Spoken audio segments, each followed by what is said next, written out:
నమస్తే గాయస్ అందరికి. ఇక ఇవాళైతే డే 35 ఆఫ్ 100 days 100 vlogs. ఇవాళైతే మమ్మీ పొద్దున్నే బాబాయ్ వాళ్ళ ఇంటికి అయితే వెళ్ళిపోయినుండే. ఇక 4-5 days నుంచి అయితే మాకు డైలీ అటు ఇటు తిరగడం అయితేనే అవుతుంది. ఇక మమ్మీ లేదు, టిఫిన్ ప్రిపేర్ చేయాలి అనేసి ఇక మ్యాగీ అయితే ప్రిపేర్ చేసుకొని తినేసిన. మధ్యాహ్నం లంచ్కి ఇక మేము కూడా వాళ్ళ ఇంటికి అయితే వెళ్ళిపోయి ఇక లంచ్ చేసేసి తిన్న తర్వాత ఇక ఒక ఫన్ గేమ్ అయితే స్టార్ట్ చేసినారు. కపుల్స్ అందరు ఒకరినొకరు ప్రపోజ్ చేసుకున్నారు. ఇక ఫస్ట్ అయితే మా తాతయ్య ఇంకా మా అమ్మమ్మతోనైతే స్టార్ట్ చేసినారు.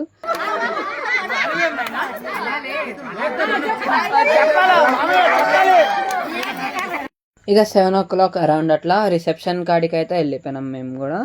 ఇక పోవడతోనే స్నాక్స్ ఇంకా వెల్కమ్ డ్రింక్ అయితే ఇచ్చినారు. ఇక అది అయిపోయినాక ఫోటో దిగేసి డిన్నర్కి అయితే వెళ్ళిపోయినాం. ఇక డిన్నర్లో అయితే మనకు puri, butter chicken, chicken fry with mutton biryani అయితే పెట్టేసినారు. ఫుల్గా పొట్ట నింపేసుకొని మన డెసర్ట్స్ కాడికి వచ్చేసరికి rasmalai, double ka meetha, fruits, ice cream ఇంకా పాన్ తినేసి టాటా బై బై చెప్పేసి వచ్చేసినాం. ఇంత ఈ వ్లాగ్కి నెక్స్ట్ వ్లాగ్లో కలుసుకుందాం. Bye bye.